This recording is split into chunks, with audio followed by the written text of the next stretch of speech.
Chapter 12, looking at the economic issues of standard setting. In chapter 12, our learning objectives include the difference between proprietary and non-proprietary information. We will look at how companies or how we can produce information. And then if there are any incentives for individuals to prepare their own information for themselves rather than relying on other parties. Economics will predict that there would be a market solution, but for some reason that doesn't happen. So we'll look at market failure in the private production of information. And because that's the reason why in economics, regulation is needed when markets are not able to deliver, right? When markets fail, that's when regulations are required. So we look at what empirical studies have to say about whether there's any benefit to companies that provide superior disclosure. We will look at an example of decentralized regulation in the context of reporting standards, and then wrap things up about costs and benefits about and the impossibility of determining what is the socially optimal amount of information to be produced. So starting out with a look at proprietary versus non-proprietary, if the information can damage a company's future cash flows. So if we release the information, if we make it publicly known, about a company's particularly valuable patents or processes or something that some secret that the company is jealously trying to guard against, because if that secret becomes publicly known, then the company will lose its competitive edge. Then it's called proprietary, right? I know sometimes there is the literal meaning of the word proprietor. Proprietary means something that is owned. So yes, the information relates to a secret that is owned by the company, but that's not necessarily the way to look at whether information is proprietary. Proprietary information is information that if it becomes publicly known, will negatively affect a company's future cash flow. And by affecting future cash flows, will have an impact on a company's stock price. On the other hand, non-proprietary information is everything else. So if you have information that won't affect cash flow, it's non-proprietary.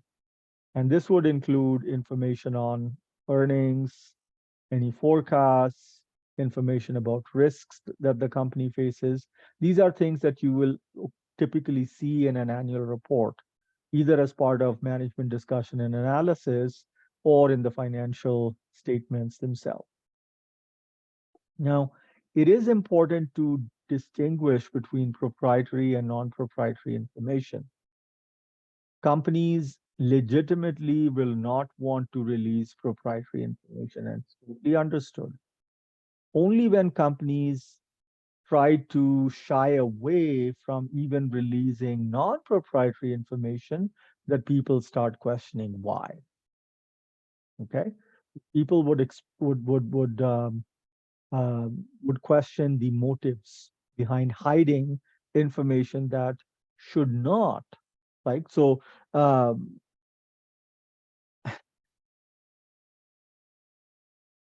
To, to just take an example that you may have seen in personal life, at least I can attest to it. When I was a student many ages ago, if someone had done well on an exam, right? So when the exam papers were handed back, for someone who had done well on the exam, they would often leave their exam paper face up so that everybody could see the mark that they had got. And on the other hand, someone who had not done as well would often just take the paper and then hide it. So sometimes you could understand whether someone had done well or poorly just by the action that they took, right? Is this person willing to share how they did, or are they so embarrassed that they don't want to? right? So the fact that they did well or poorly is not going to have an impact on the person's well-being as such. It just is, uh, and a company's net income is something that has happened. It's historical. So if a company is not willing to share its net income information, people will question maybe it's did so badly that it's trying to hide its embarrassment and all, right? So that is generally the sense that if a company is hiding information that it doesn't have a reason to, that in theory should not affect its cash flows, then there is bad news, right? There is bad news, and then people will do whatever they need to do to protect themselves. But I'm jumping the gun here. How is information produced? Well, if you can characterize information as something that can actually uh, be created, it's produced either in the form of um, improving the quality, so make it finer, so give more explanations, etc. Or you can add to the volume, right? So finer information is quality, additional information is quantity, how much, right? So if you provide more information about something. And then the third one is make it credible. If you think about how this works, finer information is about adding more detail. So examples would include more note disclosure, right?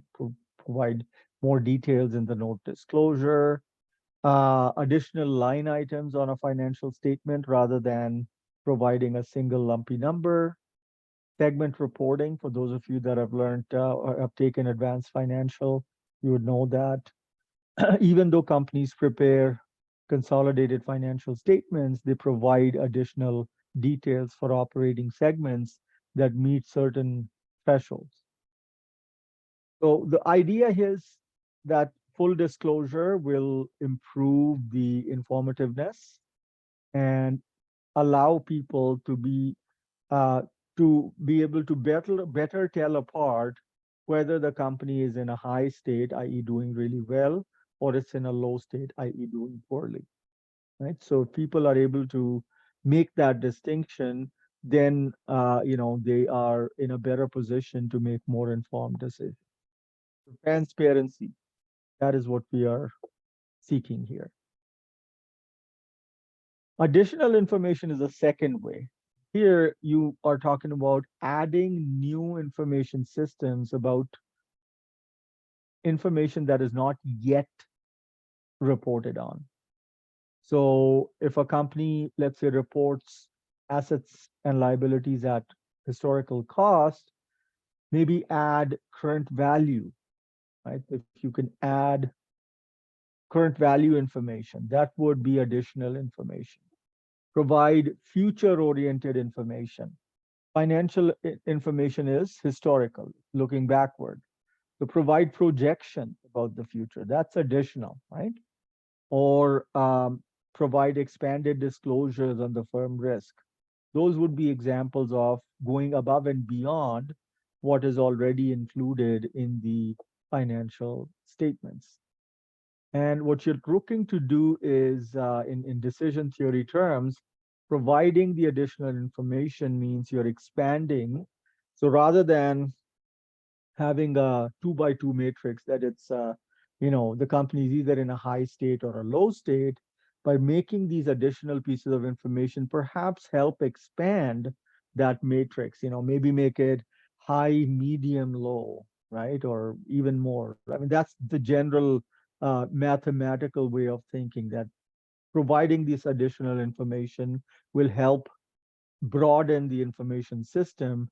And that makes, if you're looking to map something, right? So instead of having just the 4 quadrants with a 3 by 3 matrix, you can now have theoretically 9 quadrants in there, right? Nine boxes. That gives you a better place of the map in terms of where the company is currently operating.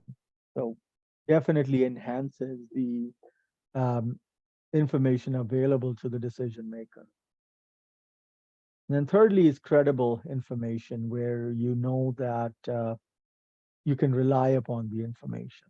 Usual examples include assurance. The very need for audit is that of course, we looked at it from information asymmetry point of view, that um, the parties have that are not privy to the information in real time will always question the motives of those who are sharing it, right? They won't trust the information because they know that the other party might have an ulterior motive.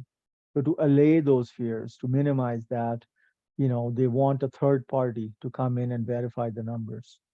Audits are supposed to provide that degree of assurance. And then even with audits, there are audits and then there's audits by Big Four, because the Big Four themselves have so much to lose. If PwC messes up an audit or issues an audit report, which later on is found to be materially misleading, not only is the company, of course, it is the company's management that is to blame, right? Because ultimately the financial statements are the responsibility of management. But the auditors, once they sign, their name gets linked to that company's annual report.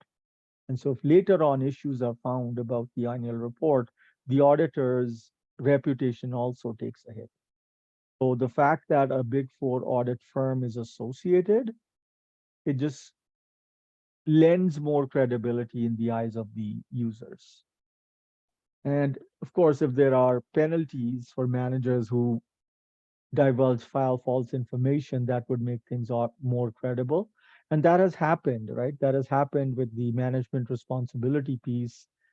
In the past, managers could, if it was just a matter of paying a small fine, people would have their oopsie moments willingly.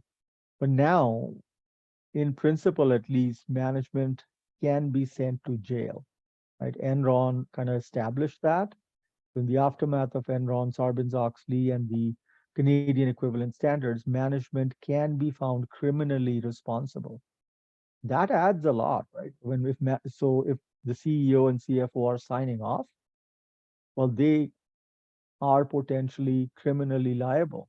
Not always, right? They don't always. Usually the matter is subject to civil litigation, but it is possible that the matter could be pursued in a criminal sense as well. That is uh, a big deterrent. People will say, okay, these people have a lot to lose if they lie. Private information search. Do people have to be served information on a platter?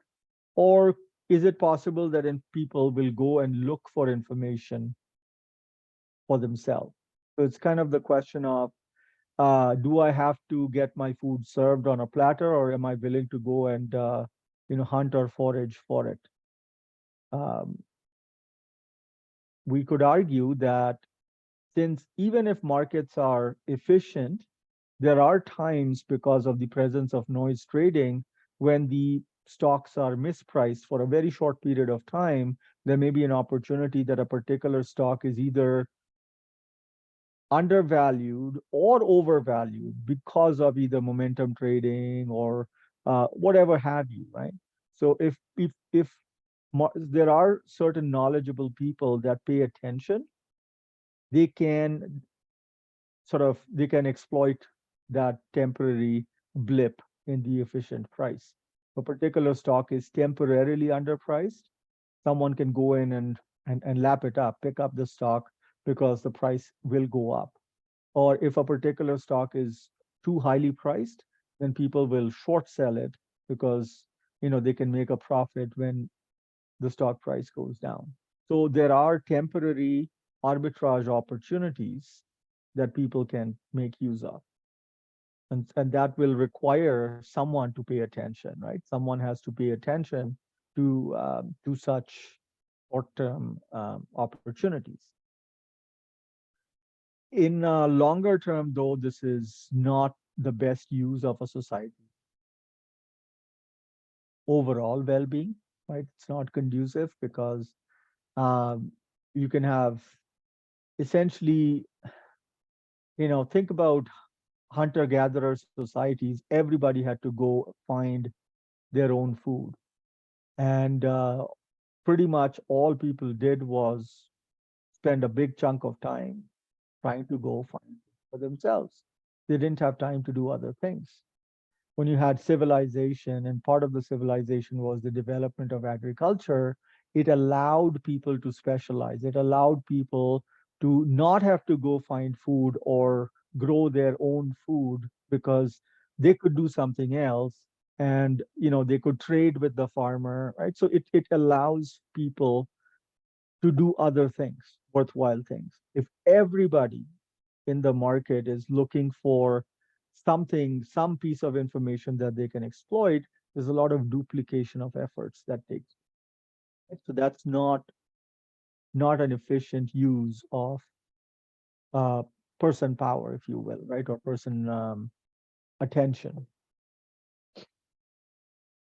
If we consider the economics of information production, I like this little chart that I made long time ago. If you consider economics, right? So in microeconomics, you folks learned about demand supply, right? There's a demand curve, there's a supply curve, and wherever the demand and supply curves intersect, that points the equilibrium, right? The point of equilibrium, which will indicate the quantity and the price of the particular product, right? The quantity that will be produced and sold, and the price at which it will be produced and sold. So likewise, for information, you'd have demand side factors. So on the demand side factors, you've got contractual reasons. There are contracts, both employment contracts and debt contracts that we saw in earlier chapters that use financial information as inputs. So if I have a debt covenant and the debt covenant says that my debt to equity ratio cannot be in excess of something, in order to prove that I'm abiding by the contract, I have to provide the information. So that that is a good reason that I have to prepare my financial statement. Or if companies are planning to go public, for an IPO, that would be as part of the requirements, they have to provide multiple years of comparable financial information. So, that would be a good incentive for us to compile and prepare that information. And then there's the disclosure principle that I was alluding to, about the student that quietly takes a paper and then hides it. Usually, if you've got nothing to hide, right? And most people are kind of, they'll say, if I've got nothing to hide, in fact, if I have something really exciting to share, I'll go and tell 20 people. But if I'm keeping mum about something, maybe I am keeping quiet about. And it's not always the case, mind you, that if someone is not jumping, hopping with joy, that things are bad. But in most cases, people hide information that they feel will either cause embarrassment to themselves, or perhaps, there are other motives as well. You don't want others to feel bad, etc. But in the case of companies, usually what happens is people just assume the worst, right? If a company is not sharing information about something, people just assume that the news is bad news. And then fearing the worst, what they do is they do whatever it is that they have to do to protect their own interests, right? So as an investor, if I feel, oh my God, the company might have bad news, let me get out of it, right? Let me sell the stock and get out of here. And if a lot of people start doing things that way, a lot of people start selling simultaneously, what's going to happen is the stock price is going to go down. And then that creates momentum. That just creates a vicious cycle, because then it's a self-fulfilling prophecy occurring. Um, One could argue what happened with Silicon Valley Bank has an element of this self-fulfilling prophecy piece as well, right? People panicked. Everybody started and asking for their money back. If not a lot, like if there had not been that kind of a panic, maybe the bank would not have gone bust. But you have that. And so this is a deterrent, that if people demand information and we don't provide it, there will be consequences. From the willingness side, right? The supply side factors, the way I see it, is that companies should be willing to provide information because there are reputation effects. There are, you create a name for yourself for being a company that is that shares information, and that can have a positive effect on people actually willing to invest or lend money to your company because they trust you, right? There's that halo effect that comes from being well known for being transparent, right? um, Managers too, on their individual sense, and this is Eugene Fama's thing, that reputation, that we don't need incentive contracts because managers will do the right thing in order to protect and enhance their reputation. So yeah, I mean, in theory, it is true that you want to build a reputation for being a straight shooter. You got nothing to hide, and you will tell people uh, as soon as something happens, and that will build trust in not only the name of the company, but also the person behind the company. And so you would expect companies will be willing to provide information on their own. And there's that signaling aspect as well, that even if I'm not sharing the information, right? So if, let's say, it is proprietary and I can't share, there are maybe other ways of, like I mentioned, the nod, nod, wink, wink, uh, insiders, right? So if there's insider buying that is unusually high, that could be, again, information that can be inferred by the market, saying if the CEO, CFO, the top management team is buying shares, it would be idiotic of them to do so unless they knew something that they're not able to share, but it bodes well for the company's future. So, you could do that. You don't have to always, so information doesn't always have to be non-proprietary, right? Sometimes there are things that, will affect cash flows and you can't, or maybe there are laws that don't allow you to share a particular piece of information until some critical event happens. But there are ways of communicating, yes, things are going in the right way.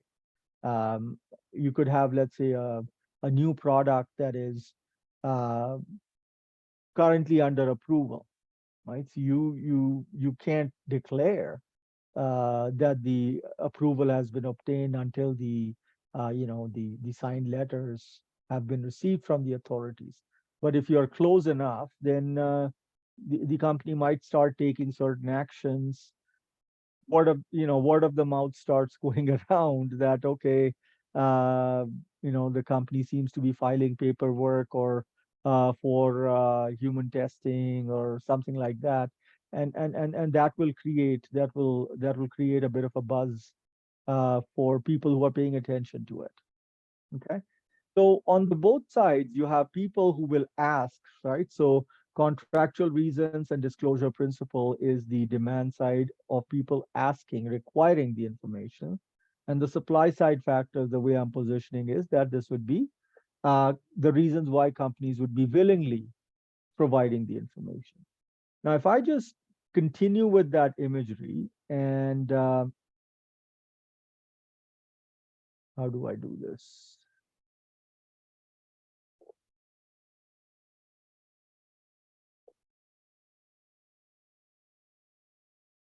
So consider this, right? I'm just going to draw something at random, wiggly line. So say if this was the demand curve and I had, this is the supply curve, then the point at which they intersect will give me how much of information will be produced, right? If this was, and I know I'm bad at drawing, but I hope you've seen something like this in your economics, right? Are you guys Do you guys remember having seen something like this, a demand curve, supply curve type thing?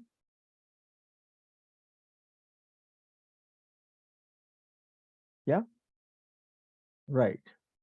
Now keep this in mind that generally for an economic good, there is a demand slope, there is a demand curve, and there is a supply curve, which when intersect, give us the point of or theoretical point of equilibrium.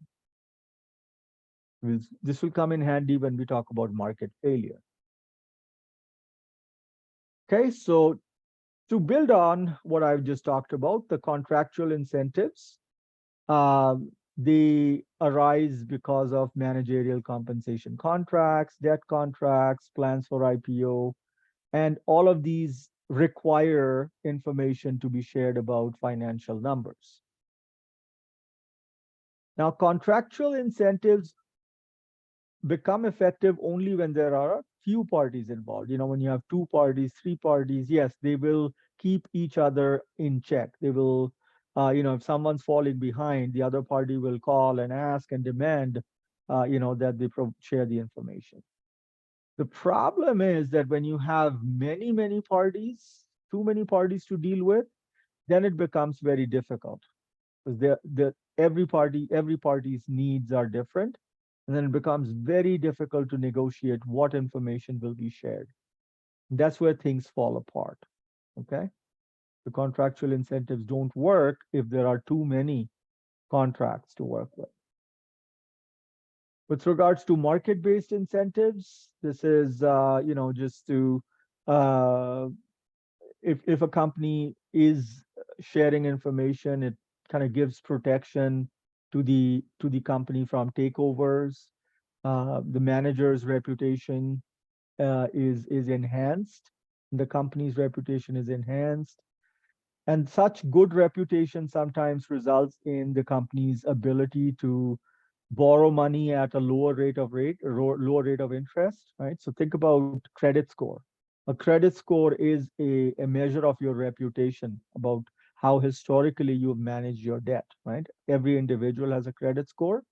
A person who has done a good job of managing their debt, A, must have. So a person with a low credit score may be one who doesn't carry debt, so there's no basis, no information.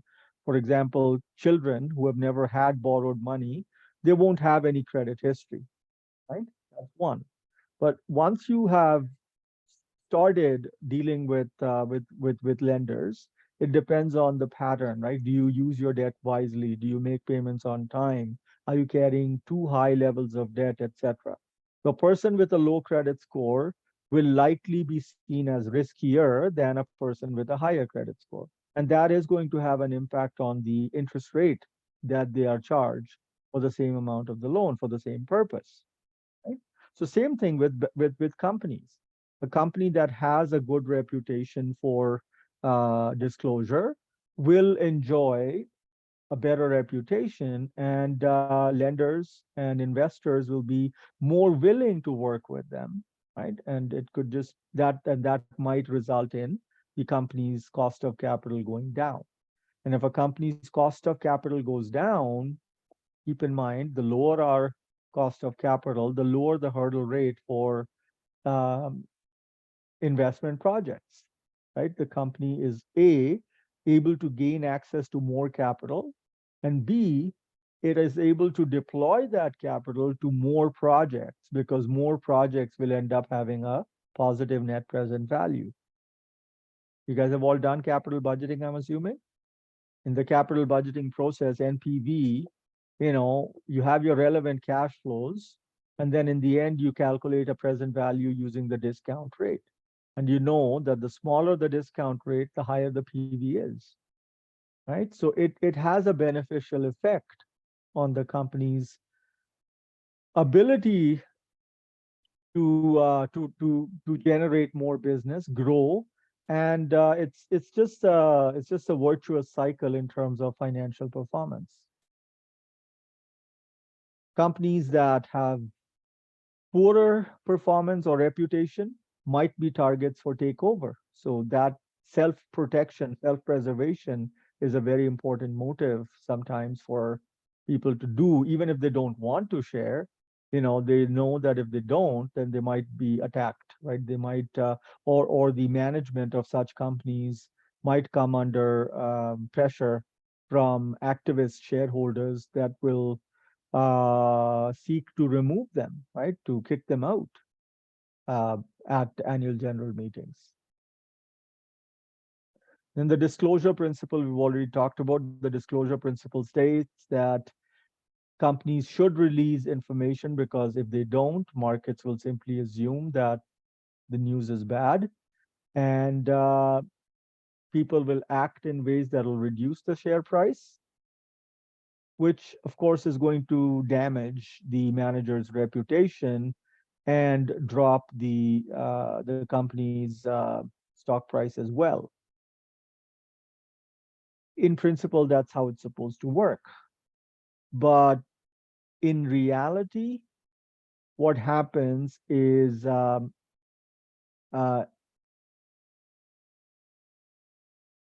how do you know that if a company is not sharing some information, it's not so? How do we know if someone's being quiet? How can we be sure that they're trying to hide bad news? Maybe that particular piece of news is proprietary information. They don't want to share a secret, because if the secret becomes known, it will affect the future cash flows, right? So the market can't be sure, right? Unless it is something as banal as, oh, the company eh, did not publish its annual report, right? Did not release its financial statements. If a company did not release its financial statements, most likely the reason is something's gone wrong, right? Either the auditors have refused to sign off because companies can only release audited financial statements. So maybe there's disagreement with the auditor, or maybe errors have been found and the company has to go and fix those errors, restate the numbers, etc.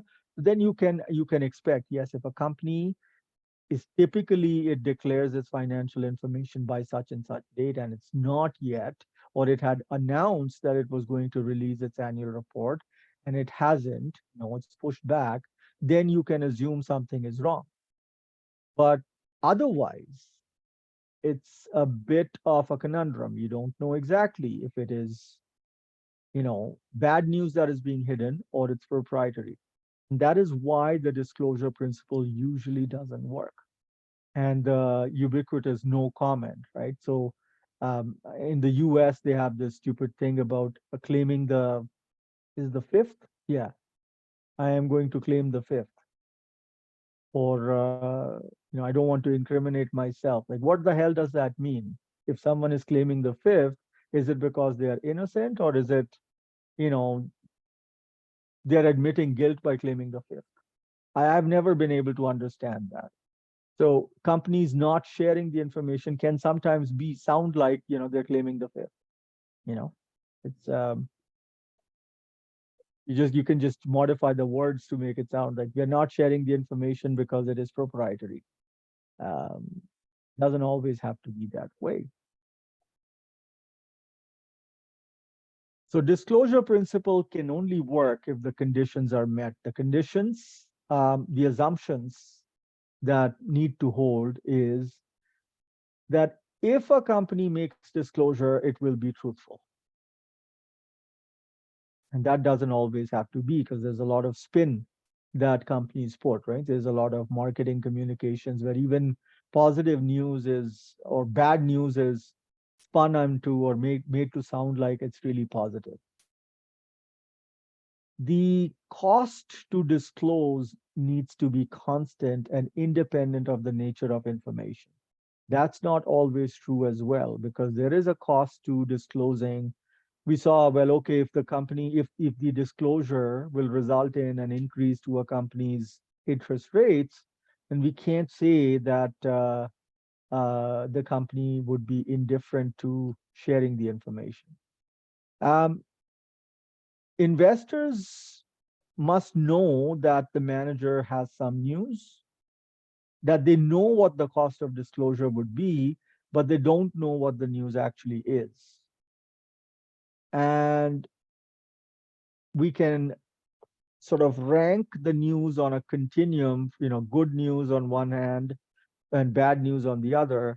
And we assume that the manager will disclose that piece of information for which the benefit from sharing is greater than the cost. Okay, so the manager is able to conduct a cost benefit analysis and shares only beneficial information. In that case, the disclosure principle will work. So, if that is true, then people will say if the manager is keeping quiet or not sharing, then the cost arising from sharing the information must exceed the benefit. And therefore, the news must be bad news. It's very difficult for all of these conditions to actually work in the real world. And that is where we have people kind of being able to get away with claiming that the reason why they didn't share the information was that it would likely affect the competitive position of the company.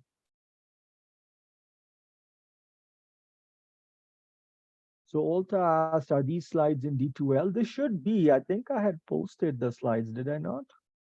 Are they not there? Give me a second. I'll just share the slides with you if you want. Quickly do that.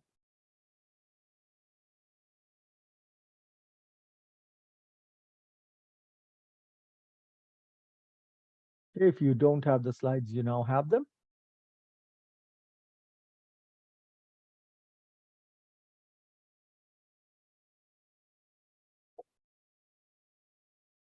All right, so what about signaling? Signals, the definition is that it's something that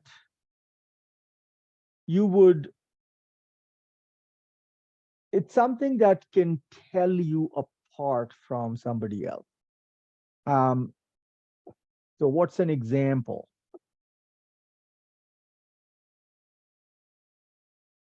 We've probably seen this in our lives, Why is it that people buy and wear Rolex watches? Like, who would wear a Rolex watch other than a person who wants to let others know, hey, I can afford one? Or even maybe not as applicable in Canada, but say a country like India, I know someone who has the latest iPhone, it's a status symbol. It communicates that. Or a person who drives a high-end car, it's not always about the comfort from driving that car. It's also sort of, hey, I've made it, right? I am someone now. I can afford this. So if some and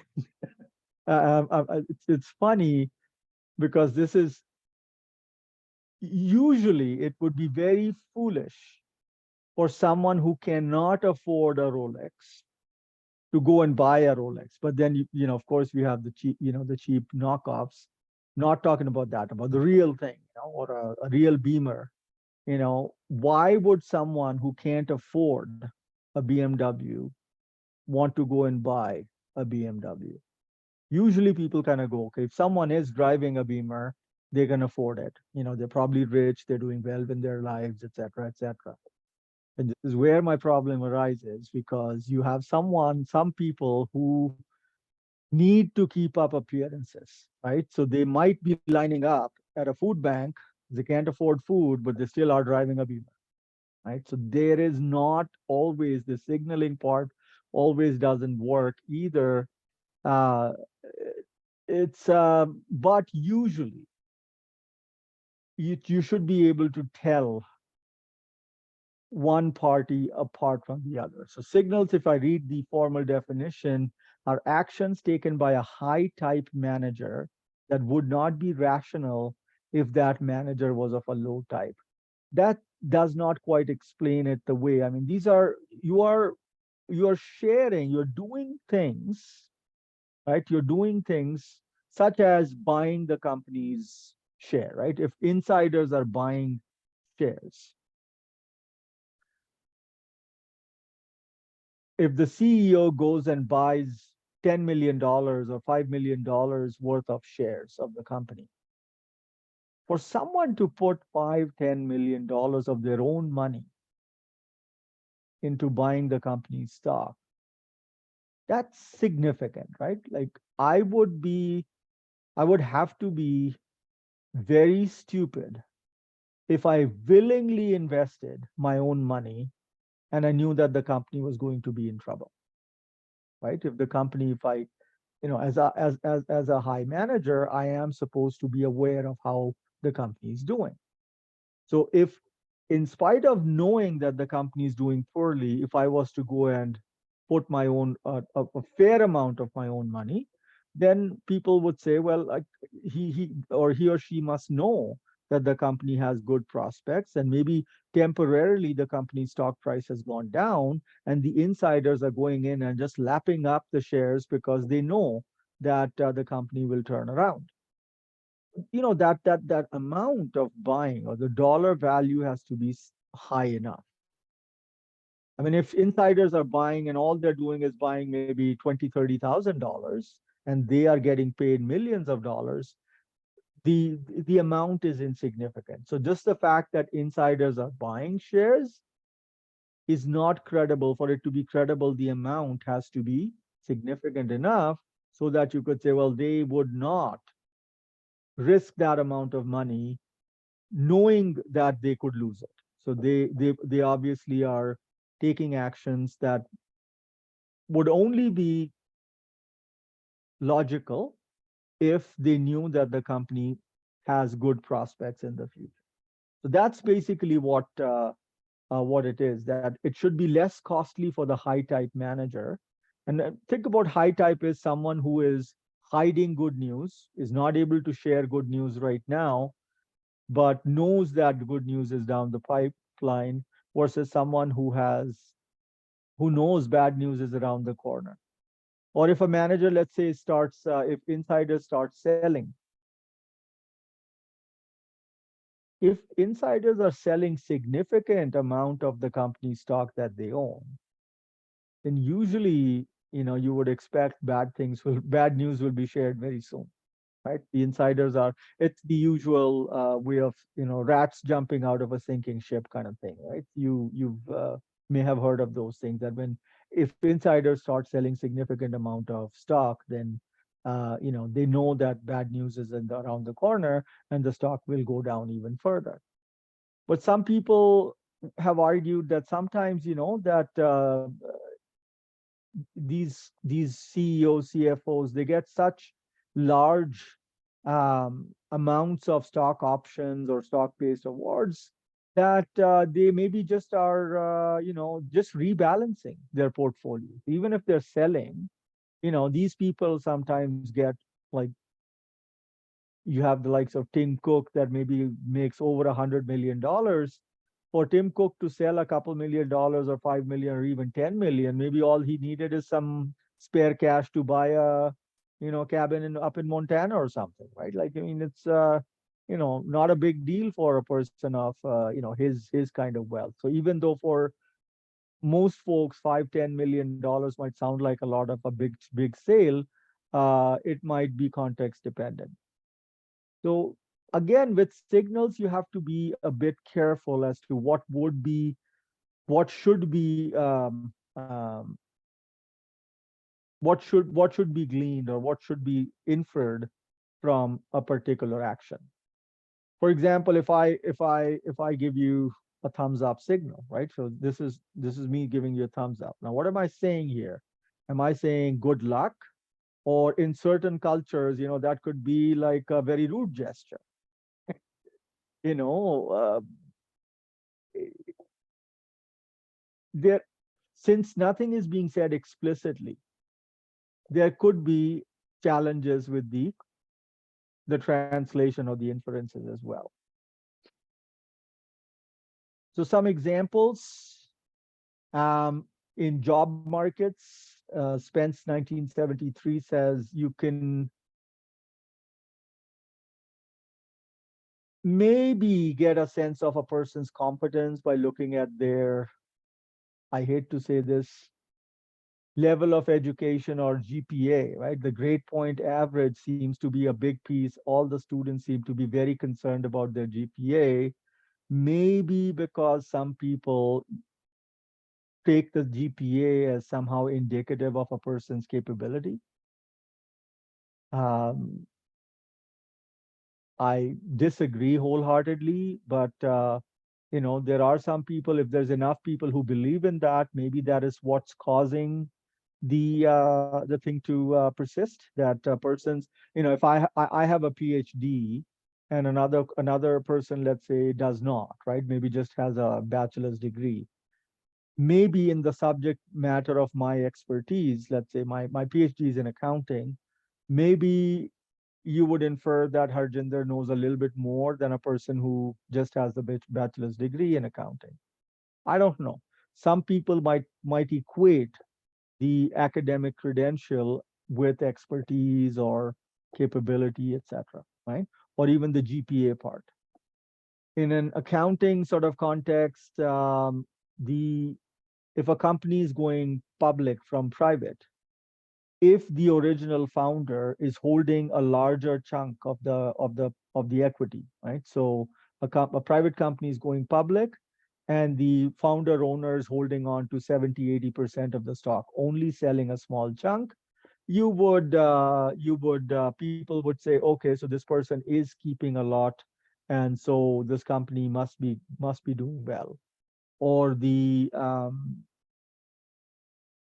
whether the company gets audited by a large firm, that could indicate the quality of the IPO, right? So people will look for those things. Who are the auditors? What is the amount? What is the proportion of equity retained by the founders?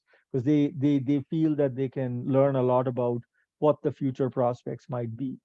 Compared to an owner founder that's keeping 70% of the equity, if let's say the owner founder is only looking to keep 10% and is looking to sell 90%, then you would say, well, this owner founder does not want to be as invested, does not want to keep as much skin in the game, and therefore the company's future might not be as rosy. Uh, the fact that managers provide an earnings forecast, right? If you provide a number or even a range that is people are going to hold you to it. So you will not provide a forecast or a range if you were not comfortable that you could meet it. Right? So the mere provision of an earnings forecast is seen as a signal. A company's capital structure could be seen as a signal as well, in the sense that if the company has, whether the company has high debt or not. A lot of high type companies prefer not to dilute the shareholders' interest, and they prefer to finance their operations with more debt. The problem with all of these signals, folks, is that if someone has now, like you are hearing me say, oh, companies that are high type will typically want to go with more debt. Now, if someone has bad intentions, if they're running a fraud, could they not try to become chameleons and say, oh, if we take on more debt, maybe we'll be perceived as a high type company, right? So let's go and borrow more money. Uh, so the efficacy of that signal, or the credibility of that signal, is potentially lost, right? A high payout ratio, what does that indicate? If a company pays out a high proportion of its income, does it indicate the company is confident about maintaining or growing its earnings in the future? Or is basically that an indication, the very fact that a company pays a dividend, Google doesn't pay a dividend, Alphabet, I meant. Uh, But what does that mean? A company that pays a dividend versus not. Could the dividend not be seen as an acknowledgement that, hey, we have no idea what to do with the money, so we are here handing it back to you? Greater use of conservative accounting policy can also signal a company that is high type versus a company that has to, use more creative accounting shenanigans. Earnings management was for a long time what GE, General Electric, did. Many years they did that. And that was seen as a signal about the company's ability to never report earnings that it would not be able to maintain in the future. Persistent earning power. So some examples here. There may be other examples of signals, but these are some examples that we can talk about. Some of them are more credible than others. Certainly, looking at the education level is problematic. But say if you're hiring someone for a particularly skill level job, high skill level job, then a person with less academic uh, background might not be the most appropriate for that job.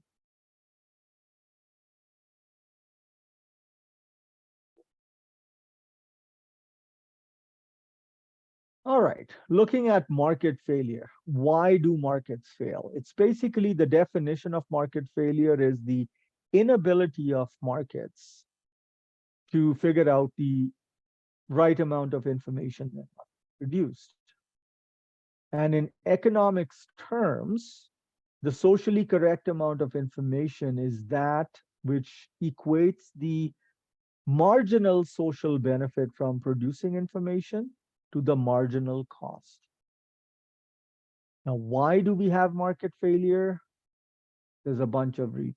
Externalities, free riding, adverse selection, moral hazard, and lack of unanimity. In a nutshell, if I was to go back to my economics sort of example, you have these situations. So the quantity demanded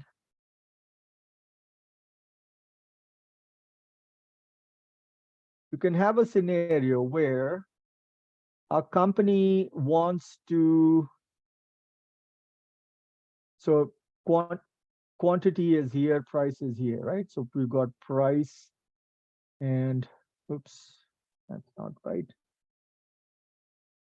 But you get it, right? So you have quantity on the horizontal axis and price on the vertical axis.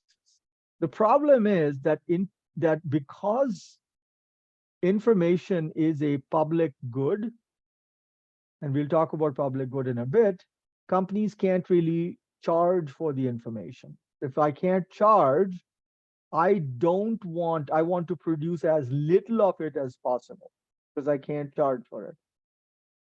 Right? So the supply curve might be here. And because information is at least technically free for the receivers, right? They keep asking for more. So you don't get an intersection. I know this is not the best way of representing. Maybe there's a better way of presenting it. But people ask for more information because they don't have to pay for it. And from the company that has to produce the information, they say, well, I've got costs to produce, but I can't charge for anything for the information. And that's where you get this. If you can't get the demand and supply curve to intersect, you're not going to get equilibrium. And there's just no way that these curves would intersect. Okay, so that is primarily what is meant by the market failure. A little bit more detail, externalities, free riding. So the definition of an externality it's a term from economics that it's an action that a company takes which imposes costs or benefits on other firms for which the entity that created the externality is not charged, nor does it receive any revenue. So an example from the world of economics of an externality back in the day used to be pollution. If a company is making stuff and it's emitting greenhouse gases, there was no way for, in the time at least, decades ago, there was no way for the company to be charged uh, for the for the emission. Of course, you had standards that came about controlling emissions, etc. But the economists would say, well, we can't estimate the cost of that pollution. It's a cost that will have to be shared by society in general. Of course, society suffered. The air quality went bad, etc. But the economists would say, since we can't really quantify, we can't really charge, this is a cost that has to be borne by others. And companies will say, hey, what are you going to do? Right? But it could be the other way around as well. A company, let's say, that shares some information, if by making that information public, if it's, and this is where the proprietary non-proprietary distinction comes into play. If by revealing some information I am giving something of value to my competitors, right? If by sharing some information with my users, if I'm also revealing some important information about my operations to my competitors, they are getting a benefit for which they have not had to pay. So an example might be break down extreme details about, say, the company's collections or allowance for doubtful accounts type of thing. Companies will rarely reveal that kind of information, because by sharing that, the other competitors can take a quick look and see, oh, okay, so this company's got certain debtors that are not paying up, they are far behind, their collection cycle is not going, or think about discounting, right? So how much of quantity discounts or sales discounts we are offering, that might be information that the other parties can use to deploy, to try to entice customers away from the company. So that's an externality that would be imposed on the company for sharing the information. And so companies are reticent, right? Companies say, no, we won't share, because you have this free ride that the competitors receive, for which they don't have to pay, as well as investors. Sometimes, the company did all the work, but then it's shared, and the investors get the benefit, not have to, they didn't have to find the information on their own. They just relied on the company. And this is what happens if something is received for free. um, People will ask more for it, right? Oh, yeah, it's good that you guys are presenting quarterly information, but it'd be really nice if you could make it monthly. It'd be really more timely. What doesn't hurt to ask, but ask a company that has to, prepare and present monthly information. And do you think people will stop at that, right? Monthly is okay, but what about weekly? It would be better to get weekly information, daily information, minute by minute information.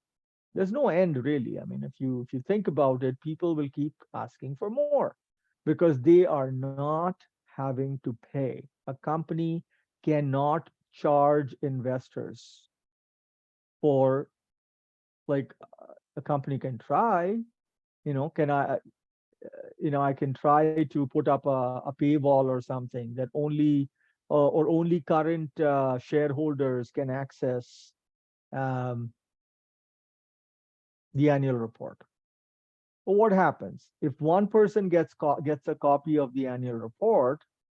An annual report is unlike a physical thing, right? If it's since it's just purely, or think about a mantra, right? A chant, okay? A, B, C, D, just to make it funny, right? Let's say that was our mantra, right? It is a key to some eternal bliss, etc. If I know A, B, C, D, and let's say there's no jinx. If I share it with somebody else, I'm not gonna get jinxed, right? I can achieve nirvana, and if I share it with another person, all you have to do is chant A, B, C, D 1 million times, and you will achieve nirvana. Well, now you've got two people on the straight and narrow path towards nirvana. That's the same thing with information, right? If I have information, if I have financial information of a company, if I share it with somebody else, it's not as if I am giving up.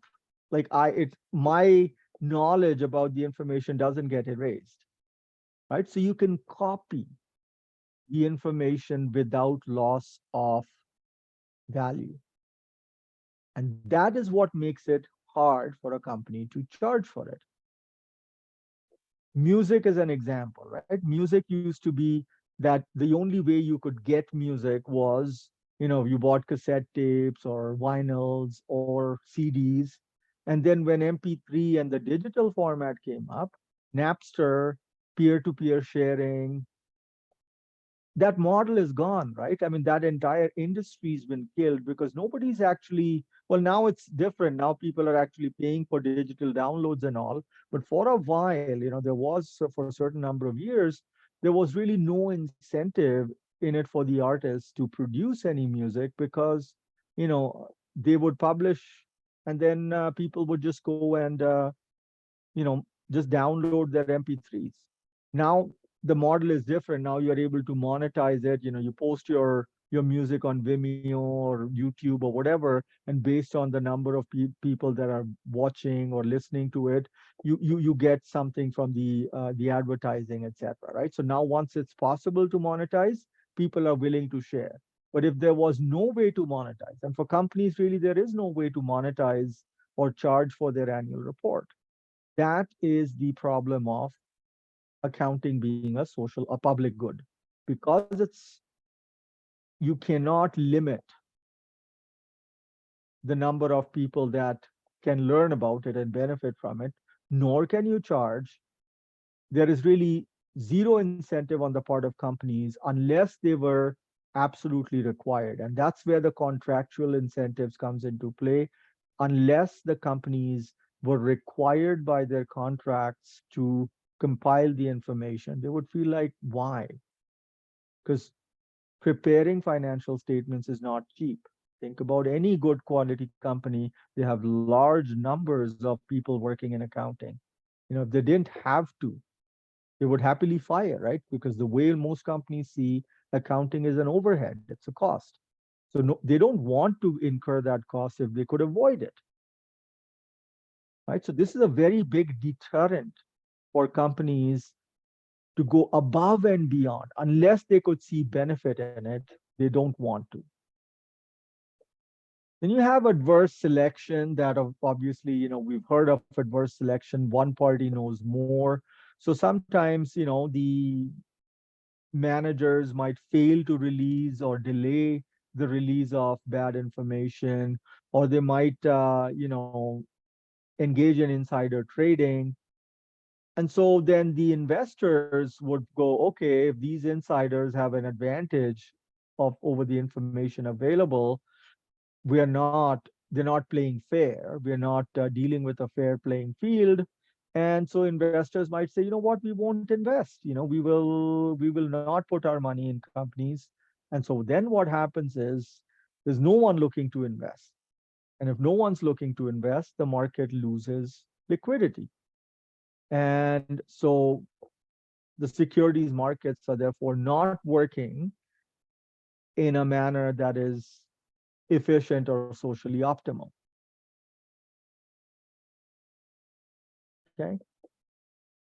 Moral hazard is the other part that, if since investors and other parties can't really tell whether the managers have been working hard or hardly working, managers can shirk, i.e., not work hard, and then disguise their shirking by engaging in earnings management, opportunistic earnings management.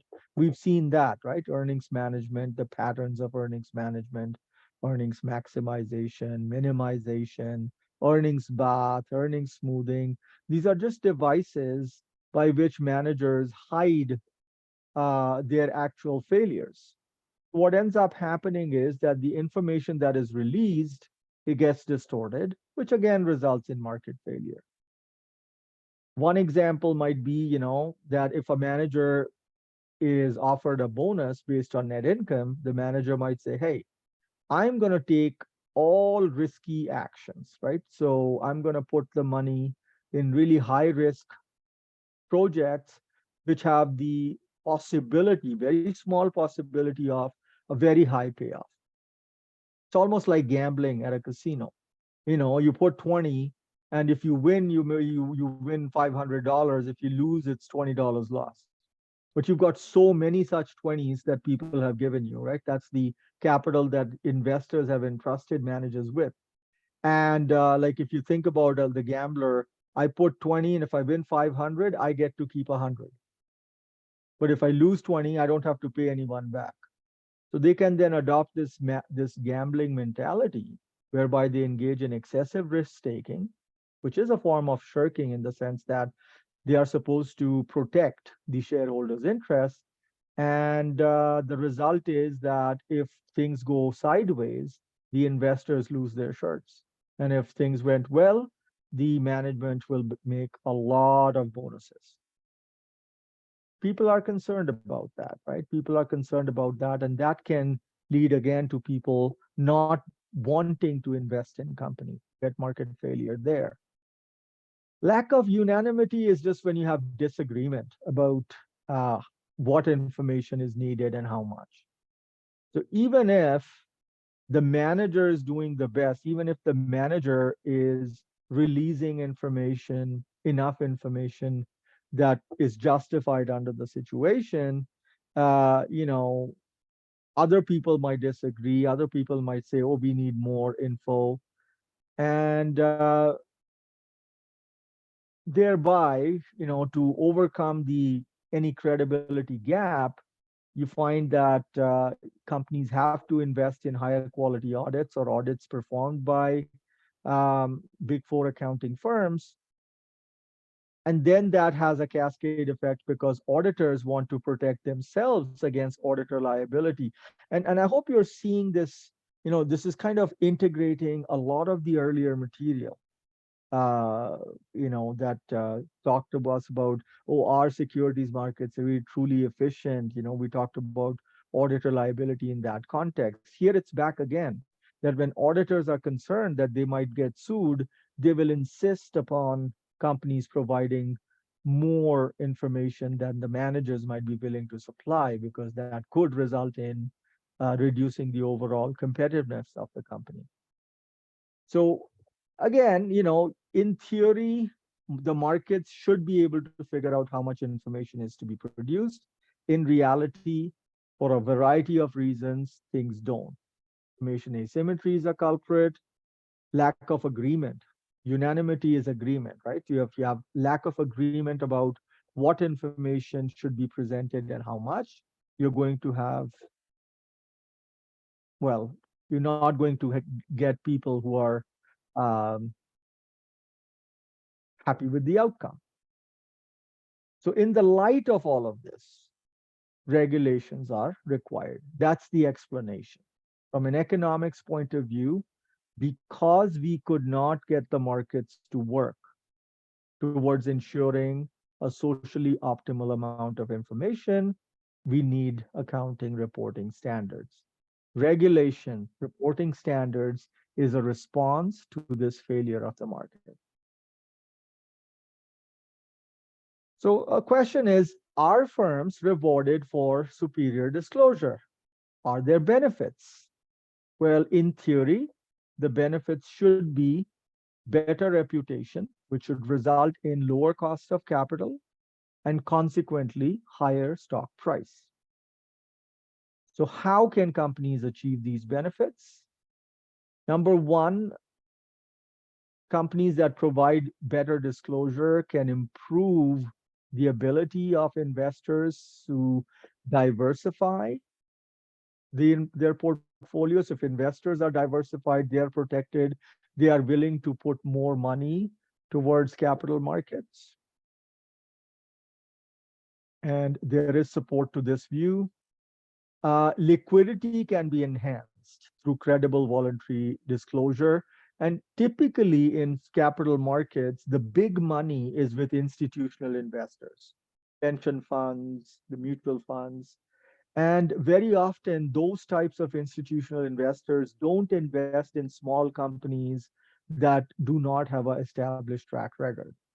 If you attract investments from mutual funds and pension funds, those types of investments tend to be very stable because they don't trade, right? Those types of investors, they don't trade. And so that becomes a sort of a bulwark against any kind of volatility. Hedge funds are different. Hedge funds will actively seek to identify anomalies and benefit from it. Hedge funds are very fickle, right? Hedge funds will often end up trading. They will do high beta type activity. Again, there is support for this proof. If a company develops a good reputation for disclosure, they would attract investment from institutional investors, and that creates um, volatility, or that enhances, not create volatility, reduces volatility and enhances the stability of their stock prices. And when you have stable stock prices, and also you have, you know, these big players in the market, in the fray, it increases the liquidity, in the sense investors are now sure that they will be able, if I buy shares of a company that is highly liquid, I know that if I need to sell it, or if I need to sell my shares, and I bought, let's say, 1,000 shares of Shaw, when the daily trading volume is 1 million plus, I know that if I need to sell 1,000 shares, I'll be able to sell it pretty easily. Whereas if a company's daily trading volume was only, say, 5,000, and I went and bought 1,000 shares of that company, it will be difficult for me to sell 1,000 shares without causing a marked decrease in the stock prices, right? So liquidity is a big deal. And of course, estimation risk is reduced through better disclosure, right? You are kind of reducing the inside information. The total amount of information is fixed. The more the inside information that is not publicly available, the farther removed the company's current stock price is from the true value. This was many, many, many chapters ago. So if we are able to somehow narrow down the band of inside information, we are expanding the amount of the information that is in the public domain. And that will have beneficial effects. That was Easley and O'Hara, although some people raised some questions about their methodology. Research on disclosure: firms that have good disclosure policies have lower bid-ask spread. So a bid-ask spread is the gap between what a person is, what a potential buyer is willing to pay for the share, and a potential seller is asking for it. Typically a potential seller will ask for a higher price, and a person who's looking to buy will bid a lower price. The larger the gap, the less the chance that a trade will actually occur. For most established companies, you will find the spread tends to be just about 1 cent. Any point, if you look, the bid-ask spread, you'll find that, and this could be something that you might want to check for the company that you're looking at. If I go to Yahoo Finance again, in the summary, so look at the okay, this is a pretty big gap. Let me see if I can find Suncor. So Suncor Energy. Okay, this is on the Toronto Stock Exchange. Look at the bid-ask spread here. 44.31. Where did it go? Oops. Sorry. Yeah. So the person who's looking to buy says, I'll pay $44.31. And the person who's looking to sell says 44.32. When you're that close, quite likely, the trade will happen. But if, let's say, I was to look up a stock that is not that liquid, um, what comes to mind?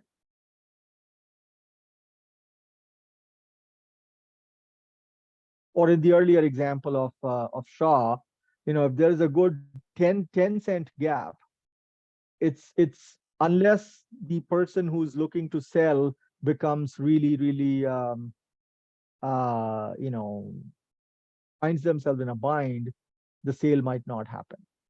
Right. So bid-ask spreads, the narrower they are, the better it is for liquidity purposes. People will be able to transact with more frequency and therefore with greater confidence.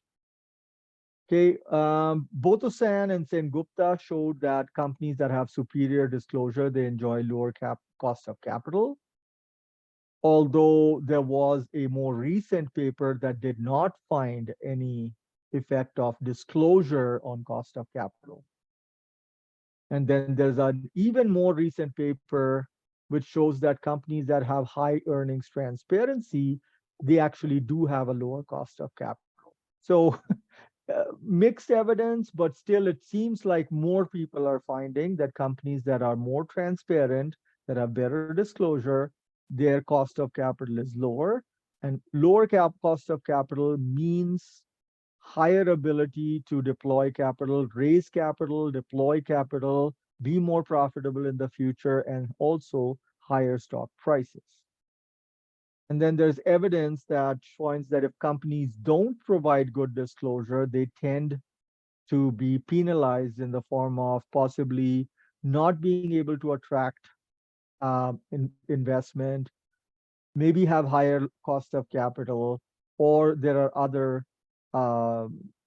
there are other penalties. Well, penalties in the sense that you don't get to borrow money or raise enough capital in the capital markets.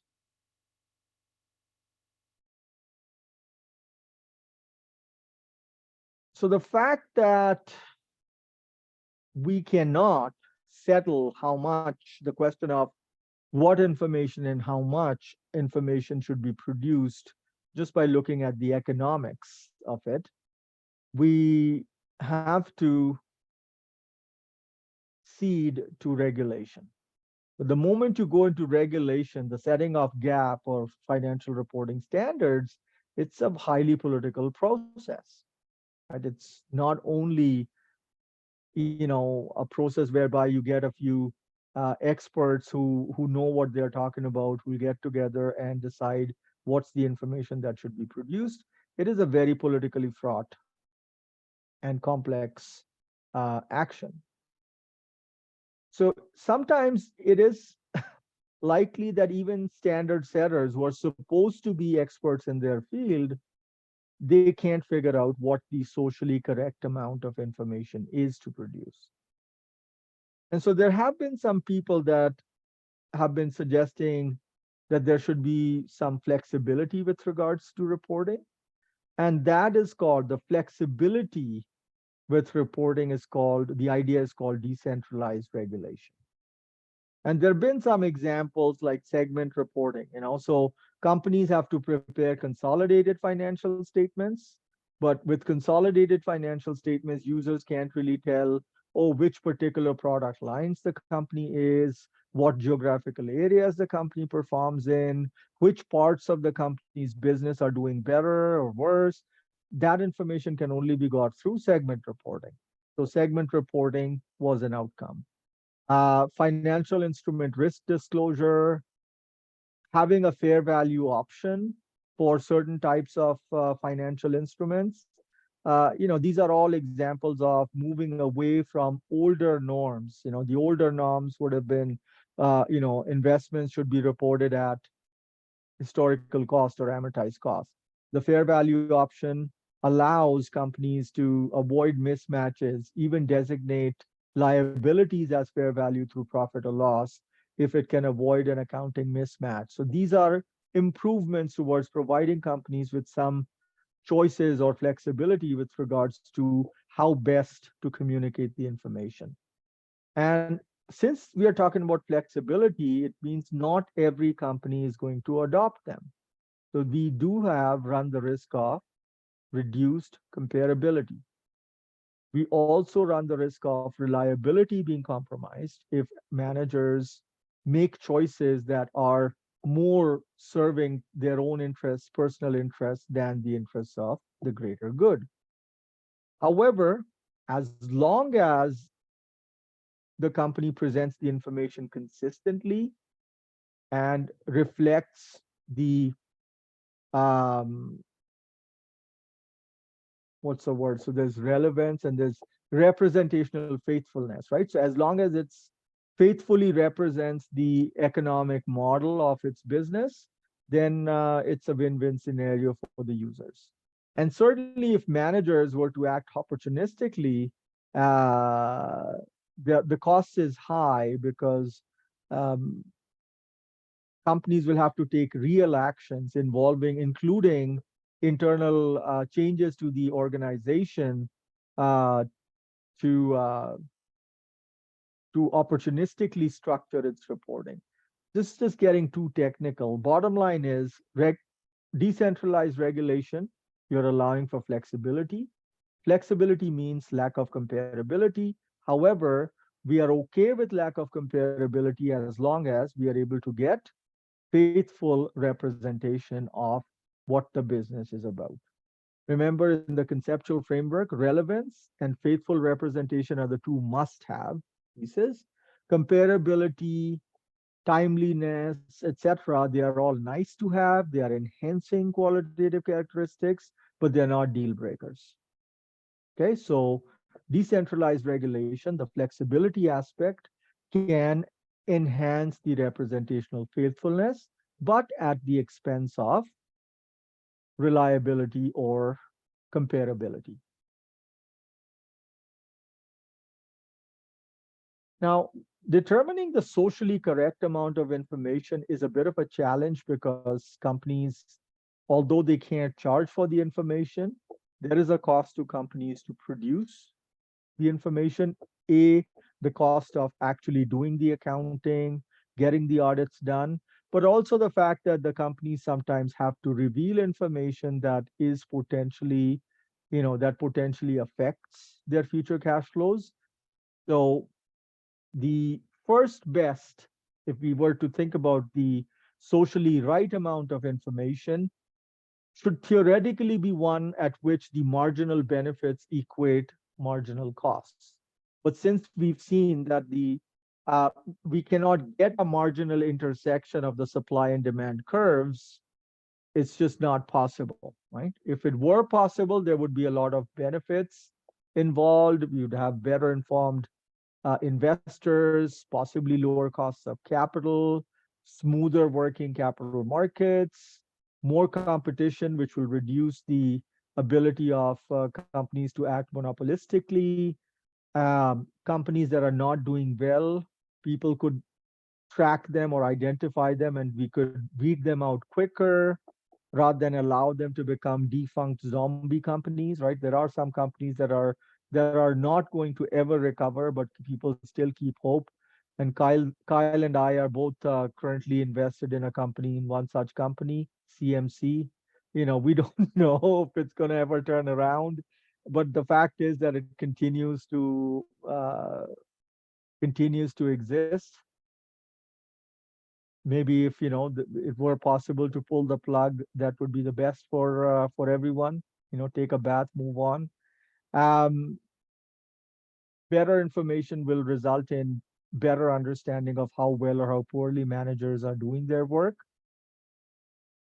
And information okay, this is kind of the bellwether phenomenon that when one company presents, so if you follow the business news, you'll find that one of the bank's first reports, based on the numbers that bank has presented, we start forming expectations about how the others are going to do, right? So if RBC presented its numbers first, we could sort of get a sense of the TD that'll be reporting in a couple of days, or National Bank or Scotia Bank, etc. What would their numbers look like?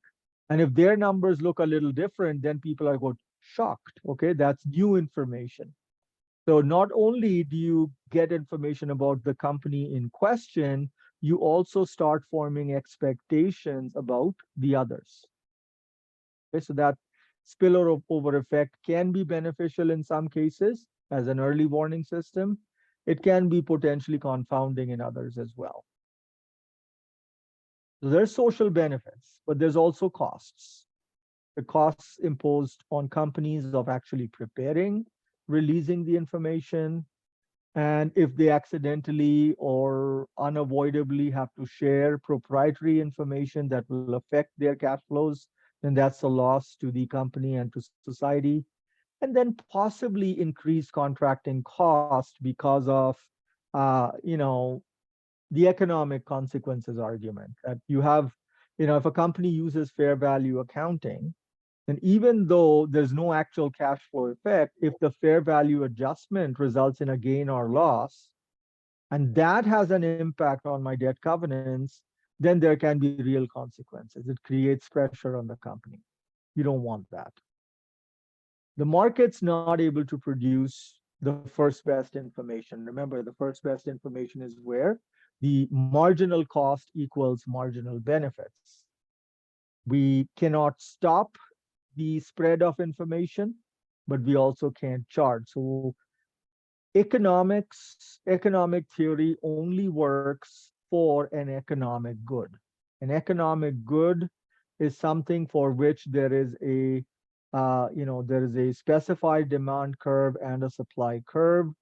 Both parties acknowledge and know that they have to pay for that good. The good is, in a way, there is an element of me being able to hold it. So if I go and buy, if I go and buy a pen, I can have the pen. It's not possible for this pen to somehow split into two, whereby I say, I can have a pen, so can you. Like if I want to give you a pen, I have to either give you my own pen and then have no pen of my own, or I have to go and buy another and give it to you, right? So there is value to this pen solely because there's one of it at a point in time. Yeah. But with information, you can make copies. And that was the thing with digital music as well. Before they could put digital rights management and those kinds of things, when MP3s were around, I could have an MP3, you could download one as well. We can't stop the spread. And of course, if someone's put it up on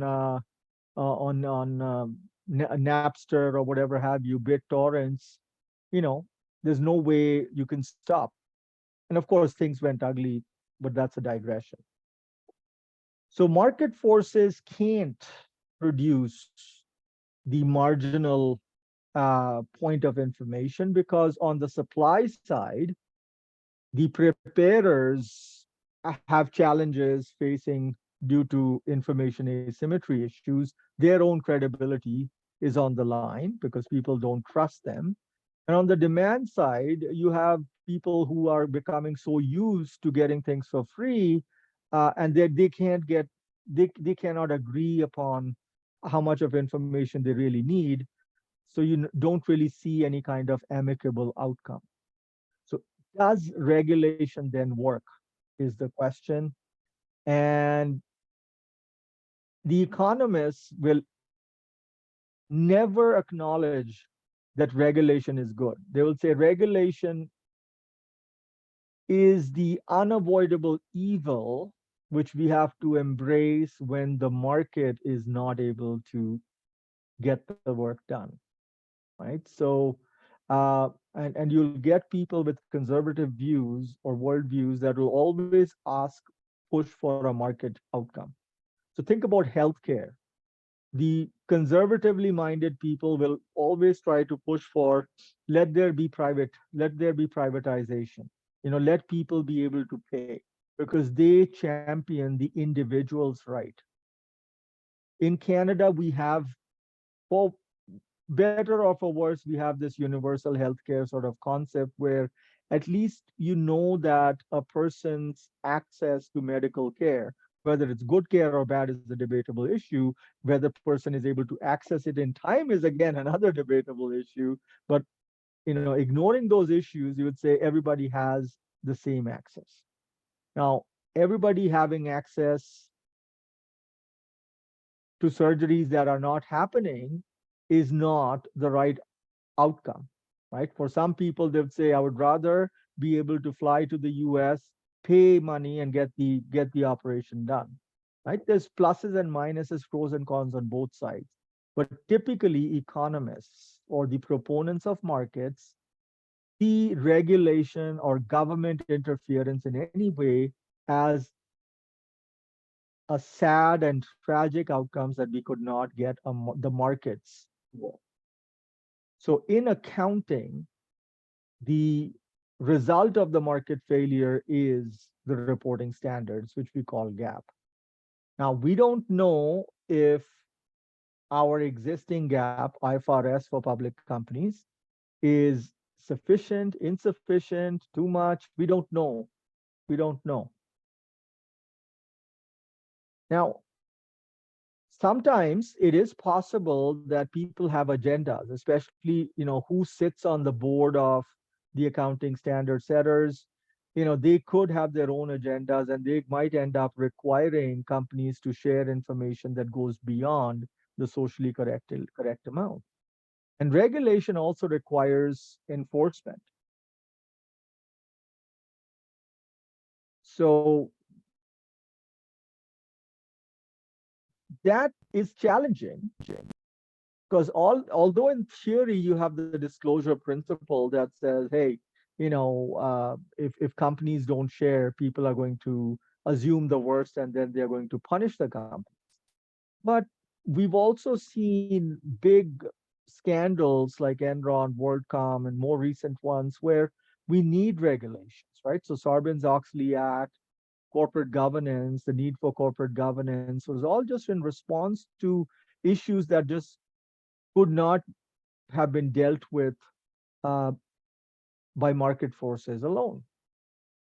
But we have to consider the fact that there's politics of standard setting, and that is the subject matter of the